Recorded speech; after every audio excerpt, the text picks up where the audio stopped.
Saudações! Sejam bem-vindos ao canal da Rede de Direito Civil Contemporâneo. Eu sou Daniel Carnaúba, professor da Universidade Federal de Juiz de Fora, campus Governador Valadares.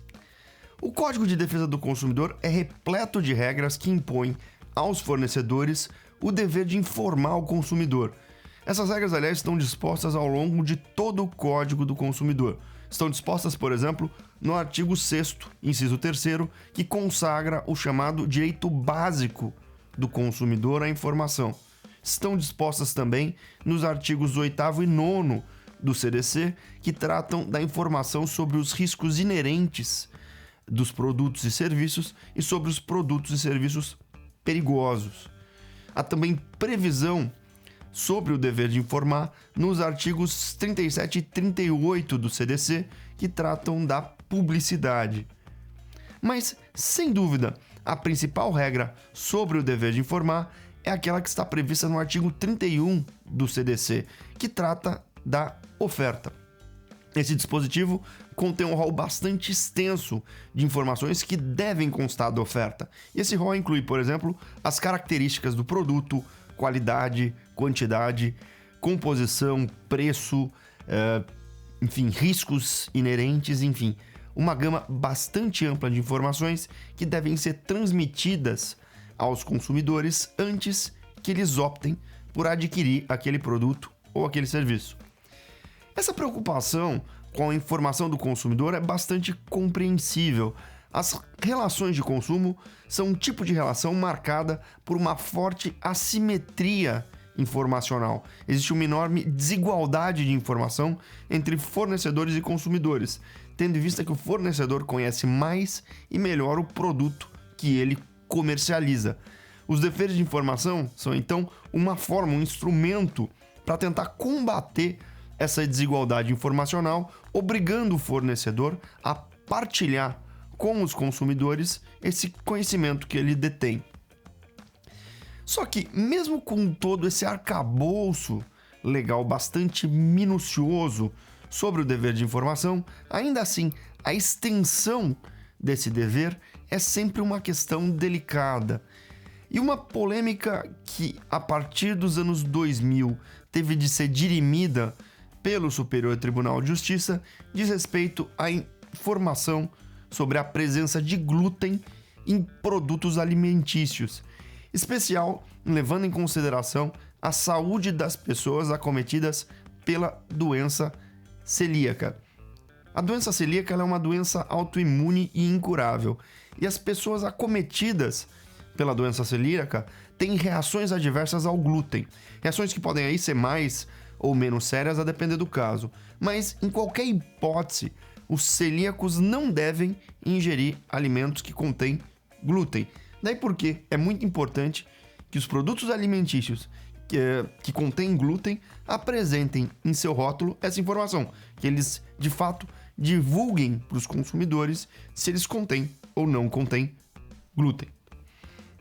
Pois bem, essa questão da rotulagem dos alimentos que contêm glúten é tão importante, mas tão importante, que ela é regulada por uma norma especial, mais precisamente pela Lei 10.674 de 2003. E o que diz essa lei? Essa lei afirma, logo no seu artigo 1º, que todos os alimentos industrializados deverão conter no seu rótulo ou na sua bula, obrigatoriamente, as inscrições contém glúten ou não contém glúten, conforme for o caso. Essa é, portanto, a exigência feita em lei. Deve-se prever a expressão contém glúten ou não contém glúten.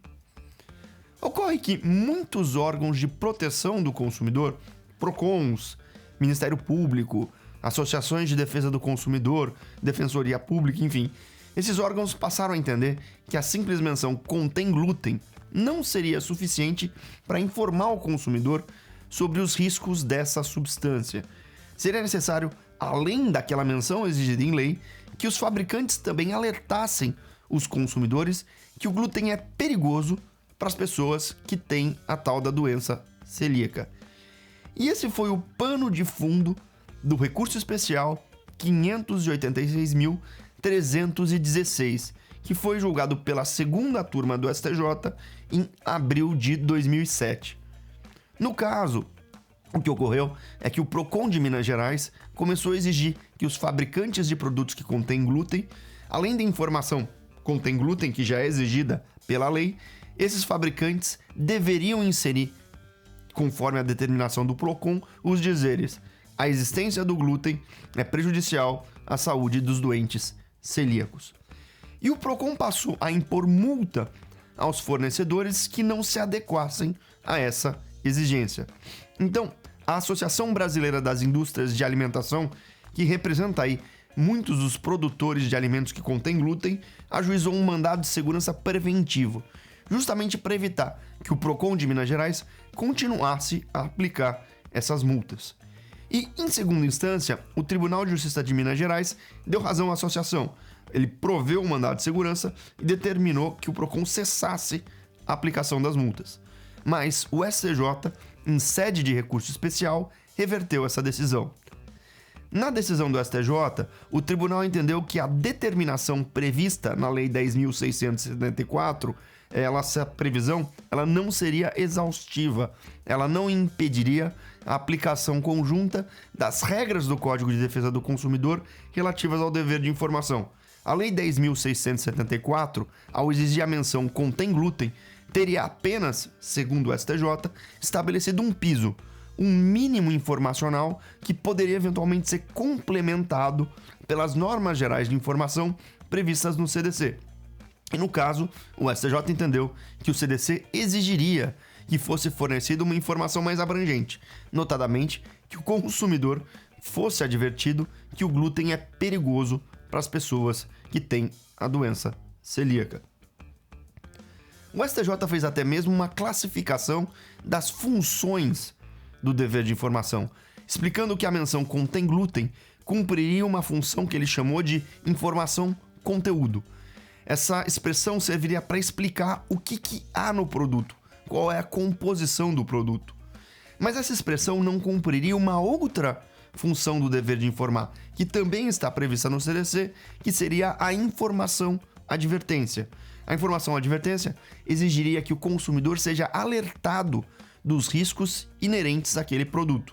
E para o STJ, a simples menção contém glúten seria inútil do ponto de vista da advertência, porque os consumidores não sabem da existência da doença celíaca e assim não conseguem entender os riscos inerentes ao consumo do glúten.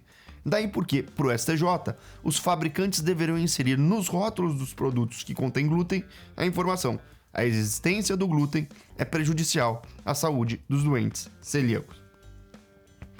Essa decisão, contudo, foi contestada anos mais tarde em outro julgado do próprio STJ, mais especificamente no recurso especial 1.515.895, apreciado em 2016, dessa vez pela terceira turma do STJ. Tratava-se de uma ação civil pública movida por uma associação privada em face de uma padaria, e essa ação tinha o mesmo objeto do caso anterior. A associação queria obrigar a padaria a fazer constar nos seus produtos que contêm o glúten a expressão: o glúten é prejudicial à saúde dos portadores de doença celíaca. E no seu julgado, a terceira turma fez expressa menção ao precedente de 2007. Vários dos trechos do acórdão da segunda turma estão copiados nessa decisão da terceira turma. Mas a terceira turma tomou o contrapé do entendimento de 2007. Para a terceira turma, a expressão contém glúten já seria uma advertência sobre os riscos dessa substância. A turma ressaltou que a informação contém glúten é colocada de forma destacada dos demais ingredientes, o que demonstraria que o glúten tem uma relevância especial, que o consumidor tem que ficar atento, ficará em alerta para o glúten. A terceira turma, inclusive, ressaltou que a própria Lei 10.674 menciona que a informação contém glúten seria uma advertência. Pois bem, tendo em vista essa óbvia contradição entre os entendimentos das duas turmas do STJ, a questão foi objeto de embargos de divergência, e esses embargos foram afetados para a Corte Especial. E a Corte Especial, em 2017, deu razão à segunda turma, considerou que os fornecedores devem sim incluir a menção: o glúten é prejudicial à saúde dos portadores de doença celíaca em todos os produtos que contêm glúten, e adotou, em grandes linhas, os mesmos fundamentos do precedente de 2007. Depois disso, o STJ chegou a apreciar vários outros litígios sobre esse mesmo assunto, mas manteve sempre o seu mesmo posicionamento em favor da inserção da expressão "o glúten é prejudicial à saúde dos portadores de doença celíaca". Pois bem, o que pensar desse entendimento já consolidado no STJ? Bem, eu acredito que existem duas razões que nos levam a refletir melhor sobre essa decisão, que nos levam a questionar um pouco a pertinência dessa posição do Superior Tribunal de Justiça. Vejam, a terceira turma, no seu julgado, entendeu que os dizeres "contém glúten" já constituiriam uma advertência adequada sobre os riscos dessa substância, já bastariam para alertar o consumidor sobre os perigos do consumo do glúten. E eu, na verdade, iria além desses argumentos da terceira turma. Eu diria que a menção "o glúten é prejudicial à saúde dos doentes celíacos", essa sim é uma expressão inútil. Essa sim é uma expressão que não ajuda em nada a informar o consumidor. E eu explico. Notem que essa menção "o glúten é prejudicial à saúde das pessoas portadoras de doença celíaca" é uma expressão direcionada às pessoas que têm essa doença. Ela serve para evitar que essas pessoas comprem um alimento que, no fim das contas, vai fazer mal para elas. Pois bem, vamos nos colocar então na posição de uma pessoa que tem doença celíaca. E uma pessoa que tem doença celíaca pode estar em duas situações distintas. Ela pode saber que tem a doença celíaca, ou ela pode não saber. Ela pode ser portadora da doença, mas desconhecer esse fato. Ela nunca foi diagnosticada, nunca foi a um médico que conseguiu identificar essa doença. Pois bem, para a pessoa que sabe que tem a doença celíaca, que já foi diagnosticada, a informação "o glúten faz mal para quem tem doença celíaca" é inútil. Essa pessoa já descobriu que tem a doença, portanto ela já sabe o que é essa doença. Aliás, a doença celíaca nada mais é do que uma forte intolerância ao glúten. A pessoa, portanto, já foi advertida que não deve consumir glúten, que o glúten faz mal. Então, para ela, basta a menção que o produto contém glúten. Isso já é uma informação mais que suficiente. Certo? E para a pessoa que não sabe que é portadora da doença celíaca, ela tem e desconhece esse fato. Pois bem, se a pessoa tem doença celíaca e não sabe, tanto faz dizer para ela que quem tem doença celíaca não deve comer glúten. Se a pessoa não sabe que tem a doença, ela vai continuar comprando o produto do mesmo jeito. Você pode colocar a advertência que for. Pode colocar "o glúten mata quem tem doença celíaca". Pode colocar "celíaco. Não compre esse produto, ele é perigoso para você". Tanto vai fazer. Se a pessoa acredita que não é portadora dessa doença, ela vai continuar comprando esse produto do mesmo jeito. Aliás, isso nos leva ao nosso segundo argumento. Não faz sentido obrigar o fornecedor a inserir os dizeres "o glúten é prejudicial à saúde dos doentes celíacos", porque essa não é uma informação relacionada com o produto comercializado. Ela não tem nada a ver com aquele produto. O propósito dessa expressão, e é importante a gente notar, não é informar os consumidores sobre as características ou os riscos daquele produto. O propósito dessa expressão é levar ao consumidor uma informação geral sobre saúde pública. Enfim, trata-se de uma informação sobre as consequências de uma determinada doença. Vejam aqui, o CDC obriga o fornecedor a divulgar as mais diversas informações sobre o produto que ele comercializa. Ele precisa divulgar informações sobre a composição, sobre o prazo de validade, sobre os riscos, o preço, enfim, uma série de questões. Mas o fornecedor ele não é um professor. Ele não está ali para ensinar ao consumidor sobre aspectos gerais da vida, sobre questões de conhecimento geral, principalmente aquelas que não tenham relação com o produto que está sendo vendido. Assim, por exemplo, o fabricante do carro não precisa explicar para o consumidor que ele tem que realizar exames de vista periodicamente se ele quiser dirigir em segurança. O restaurante, da mesma forma, não vai precisar explicar para o cliente que, por uma questão de higiene, ele deve lavar as mãos antes de comer. Isso não é uma tarefa do fornecedor, porque nenhuma dessas informações tem a ver com as características do produto. São medidas educativas sobre questões gerais da vida.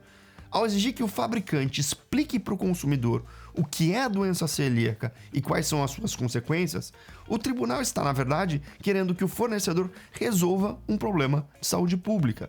A população não conhece direito o que é a doença celíaca e o STJ quer obrigar o fabricante a prestar esse serviço de utilidade pública.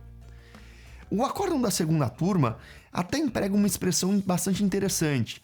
Ele menciona o papel educativo da informação para o consumidor. O acórdão diz textualmente: educar pela rotulagem. Vejam, de fato, o rótulo pode ser utilizado em algumas situações com propósitos educativos, com propósitos que transcendem o dever de informação sobre o produto. Na França, por exemplo, a lei obriga a publicidade de alimentos industrializados que elas divulguem dizeres incentivando uma alimentação saudável ou combatendo o sedentarismo. A publicidade de alimentos industrializados na França deve conter advertências do tipo: coma pelo menos 5 legumes ou frutas por dia. Pratique atividades físicas, ou ainda, não petisque entre as refeições. Vejam, são informações que não estão diretamente relacionadas às características desse produto. Temos até um outro exemplo mais extremo nos Estados Unidos, onde alguns estados obrigam os fabricantes de leite a colocar nos rótulos das caixas de leite fotos de pessoas desaparecidas. Isso, evidentemente, não tem nenhuma relação com o produto, mas tem um caráter educativo. Essas medidas, apesar de estarem pegando carona com a atividade empresarial do fornecedor, elas são socialmente úteis e podem ser bastante importantes. Isso é inegável. Mas são medidas que devem ser implementadas dentro de políticas públicas mais claras e mais bem estruturadas. É necessário determinar, por exemplo, qual que é a frequência com que essas informações devem ser veiculadas pelos fornecedores. Quais são os prazos para os fornecedores se adequarem a essa exigência? Quais são as menções exatas que devem estar inseridas nos produtos?